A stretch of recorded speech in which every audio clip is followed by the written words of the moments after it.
Olá, querido graduando de licenciatura de Biologia. Bom dia, boa tarde, boa noite ou boa madrugada.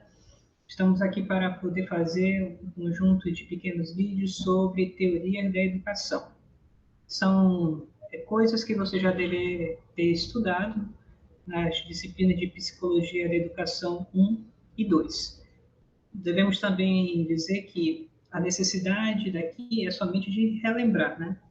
Afinal de contas, você como professor tem que começar a entender quais são seus critérios de aprendizagem, porque repetir não quer dizer que você conseguiu que o aluno aprenda no sentido de significado, no sentido de compreensão do assunto, né? E os instrumentos avaliativos, eles são realmente muito voltados segundo a tua compreensão de aprendizagem. Então, conforme você vai entender, interpretar e discutir entre os seus pares, discutir também como um profissional da educação, você vai ter que se respaldar. O que você entende por aprendizagem, qual é o teórico que você se aporta para dizer que alguém aprendeu ou não. E na biologia não é diferente, né? Então, vamos aqui começar. Inicialmente, nós vamos não falar de todas as teorias de aprendizagem, né? As mais ventiladas no mundo são mais de 20. Mas aqui a gente trouxe pelo menos 4 básicas, né? Vamos falar aqui do comportamentalismo, que é uma corrente de vários teóricos, vamos trabalhar algumas noções, né, de alguns. A teoria psicológica genética de Piaget, do desenvolvimento, no caso, né? Também a teoria do desenvolvimento cognitivo de Vygotsky e a pedagogia de Paulo Freire. Bem, observe só aqui uma caixa. Não sei se vocês conseguem ouvir isso daqui, né? É uma caixa fechada e tem um objeto aqui dentro. O que será isso? Qual é o tamanho? Qual é o peso?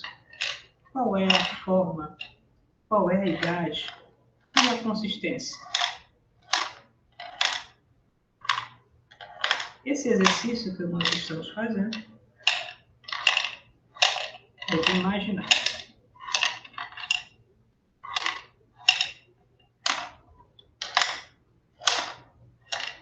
Não é exatamente um dado, porque ele não vira simplesmente.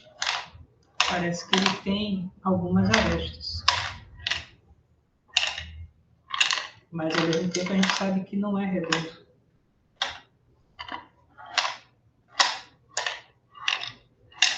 A caixa está leve. Aparentemente, a própria caixa é mais pesada do que o objeto que nela está contido.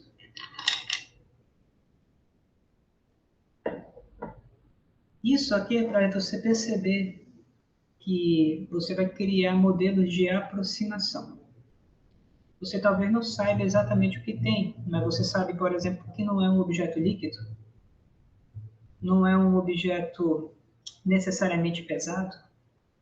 E aí, quanto mais você for pensar nessas características, você vai reparar que seu conhecimento é por aproximação. Quanto mais você conhece um objeto, na verdade, mais você aproxima de algumas definições. Você deve ter já mentalmente algumas coisas na cabeça. Deve ser uma pedra, deve ser uma caixinha pequena, pode ser um dado, pode ser uma bola quebrada. E aí você vai falar, pode ser uma tampa de caneta. E a partir dessas ideias você vai aproximando, né? E é interessante que esse é o processo do conhecimento. O conhecimento, ele, por meio da interação entre o sujeito e o objeto, você constrói uma aproximação. Você não sabe o real.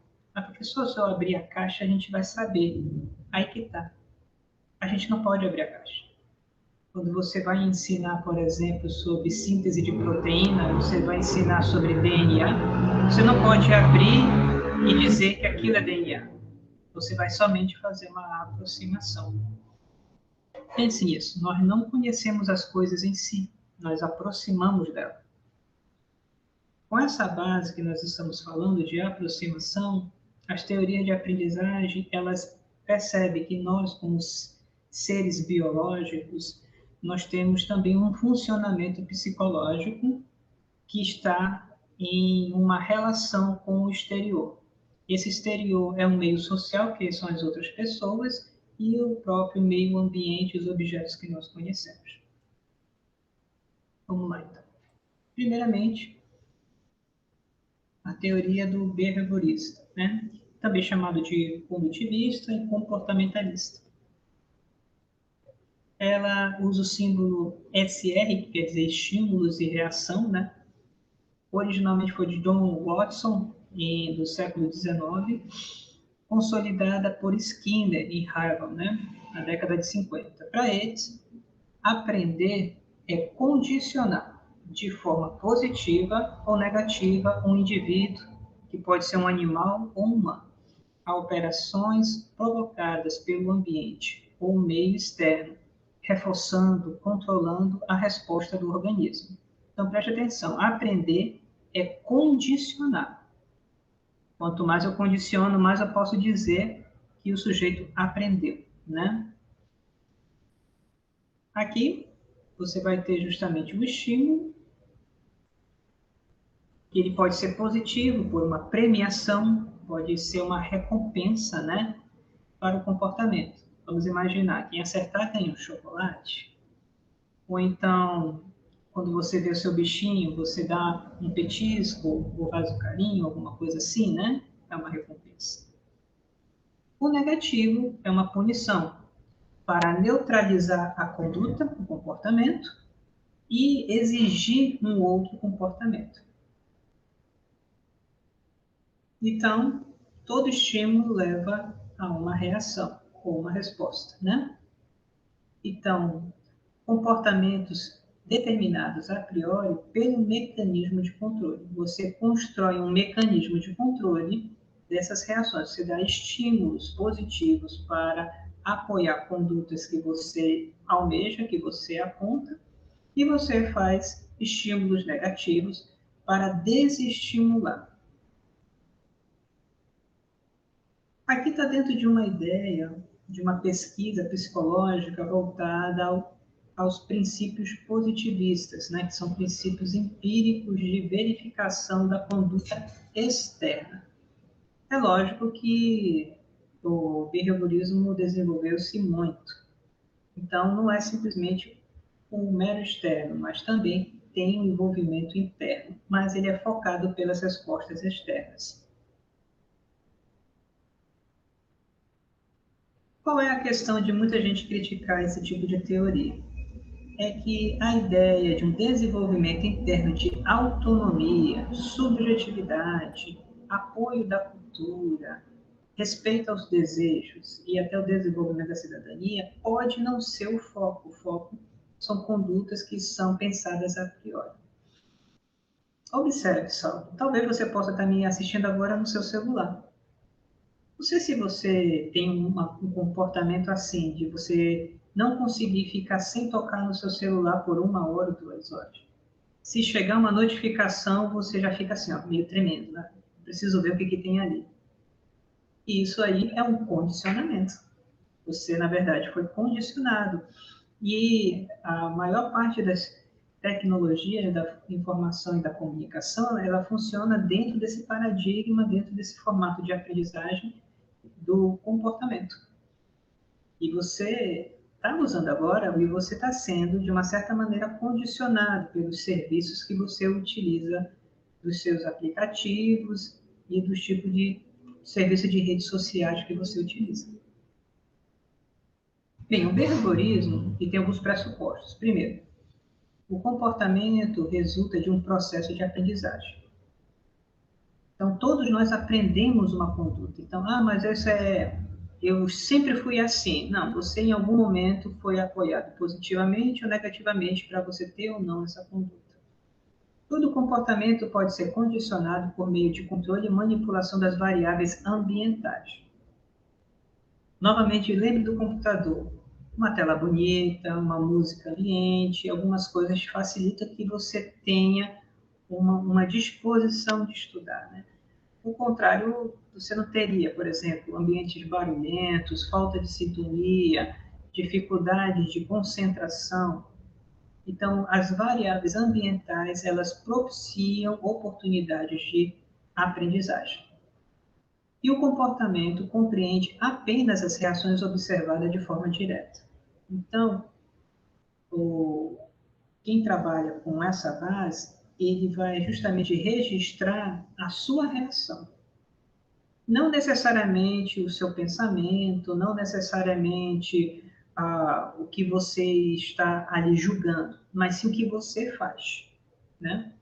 Então, isso vai sendo adaptado em estruturas que possam prever melhor essa conduta para que te dê mais recompensas ou faça algumas estímulos negativos para que você evite essa conduta. O Watson ele faz o seguinte, né? Ele estuda o comportamento, entendendo como reação observável direta, explicável como resposta, o organismo e as modificações ambientais ou os estímulos, né?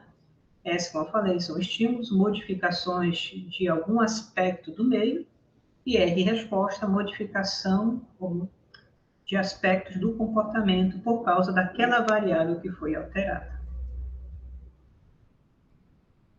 Depois tem um outro teórico, que é o Skinner, que vai dizer o seguinte: condicionamento operante, né? O comportamento operante não é automático e nem há um estímulo específico com o qual possa ser relacionado. É algo automatizado. É como se fosse um reflexo, né? No condicionamento operante, a resposta do organismo produz uma modificação comportamental que tem efeitos sobre ele. Essas modificações denominamos de reforço. Então, ele tende a se comportar assim e você pode dar um reforço. Você vai aumentar o estímulo para que continue com aquele comportamento, né? O reforço é um fator que aumenta a possibilidade de uma resposta ocorrer em uma determinada situação.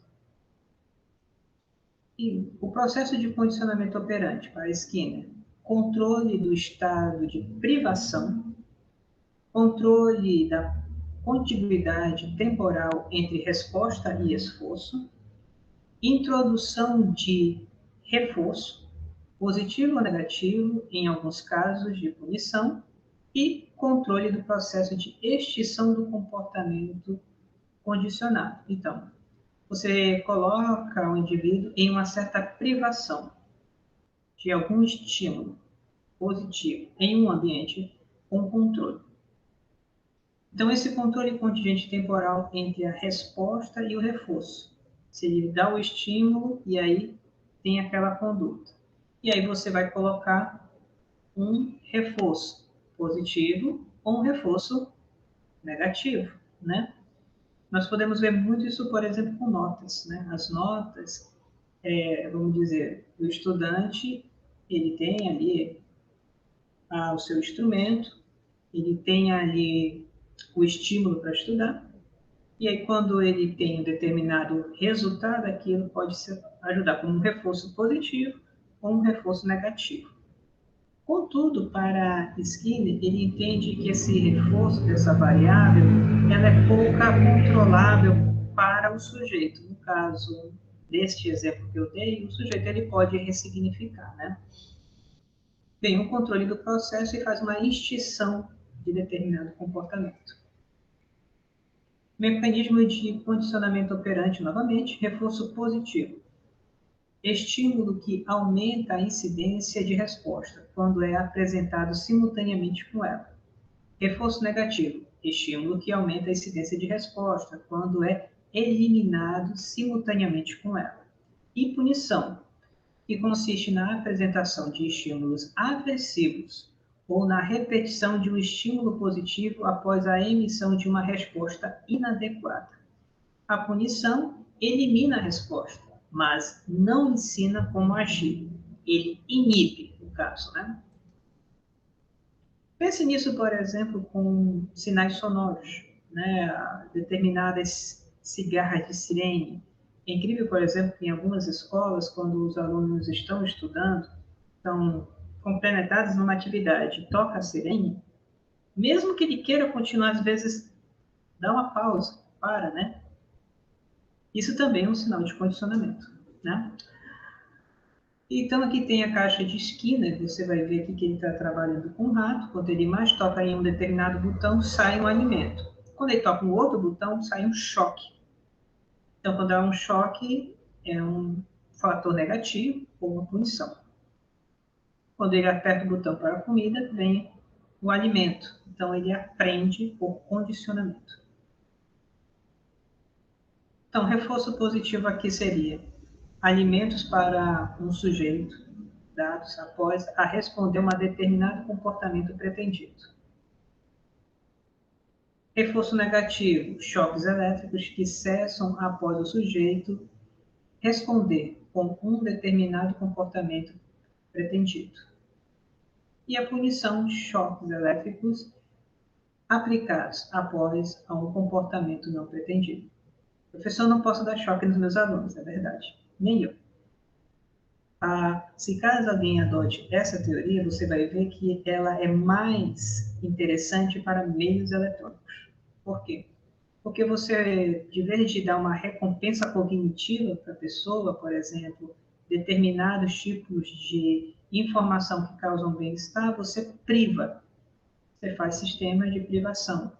É por isso que o processo de gamificação tem ganhado muito destaque, porque no sistema de gamificação você dá premiações e você dá punições. É baseado dentro dessa ideia do condicionamento.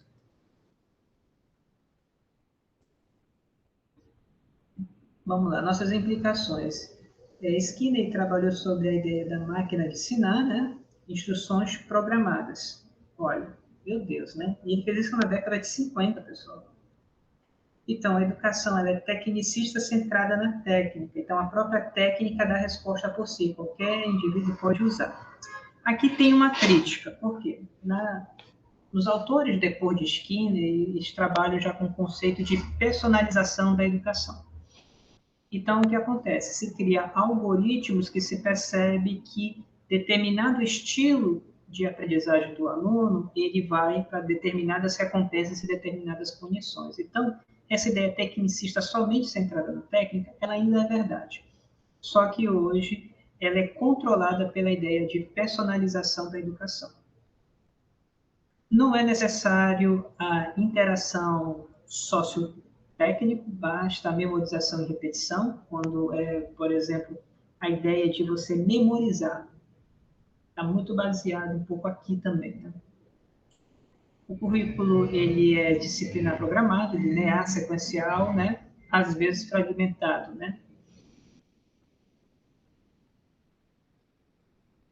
E, como eu falei, muito ligada às tecnologias digitais. Eu queria somente, antes de terminar, ler aqui para vocês rapidamente, né? A proposta do método de Keller, que ele fala sobre instruções programadas. Você vai ter esse capítulo digitalizado, se caso você quiser se aprofundar. As instruções programadas é uma aplicação direta do enfoque skinneriano, cujos princípios básicos são pequenas etapas. A informação é apresentada por meio de um grande número de pequenas e fáceis etapas. O uso de pequenas etapas facilita a emissão de respostas a serem reforçadas e diminui a probabilidade de cometer erros. Interessante, né? Segundo, resposta ativa. O aluno aprende melhor se participar ativamente da aprendizagem. Terceiro, verificação imediata. O aluno aprende melhor quando é verificada a resposta imediatamente. Por exemplo, já faz a correção logo em seguida, né? Ritmo próprio. Cada aluno pode trabalhar tão rápido ou lentamente quanto quiser. Aqui é a ideia da personalização. Uns são mais rápidos, outros são mais lentos. Teste de programação. Teste por meio de uma atuação do aluno. Se a apresentação de alguns quadros ou frames, né, não estiver claro, isso se refletirá na resposta dos estudantes. Quer dizer, se caso você faz uma apresentação inadequada, rapidamente os alunos não vão conseguir ter o resultado esperado, né? Com a resposta rápida de correção, você pode corrigir isso logo em seguida. No método de Keller, né, na página 60, do que você vai ver, caso você queira aprofundar-se, ele vai colocar o seguinte: programando a teoria e o reforço positivo, né? Primeiro, há um ritmo próprio, o qual permite o estudante progredir ao longo do curso com uma velocidade compatível com as suas habilidades. Segundo, o completo domínio do material de cada unidade com condições para o avanço, o qual permite o aluno passe para a próxima unidade do curso somente após demonstrar o pleno domínio da unidade anterior. Terceiro, o uso das aulas teóricas e demonstrações como veículo de motivação, ao invés de fontes de informação. Quer dizer que o aluno ele manuseia com o conteúdo do que ouvir o conteúdo. Quarto, a ênfase na palavra escrita, de modo que os materiais escritos constituem a maior fonte de informação e aprendizagem. E quinto e último, o uso de monitores, estudantes escolhidos em função do domínio demonstrado sobre o conteúdo do curso, o qual permite repetir testagens dos alunos, avaliação imediato e tutoria em um crescente aspecto social de interação interpessoal no processo educacional. Gente, muitas dessas coisas nós usamos profundamente no campo das tecnologias e muitas das vezes no campo do ensino profissional, tá bom? Então, eu agradeço aí pela atenção e nós vamos continuar no próximo vídeo. Até mais.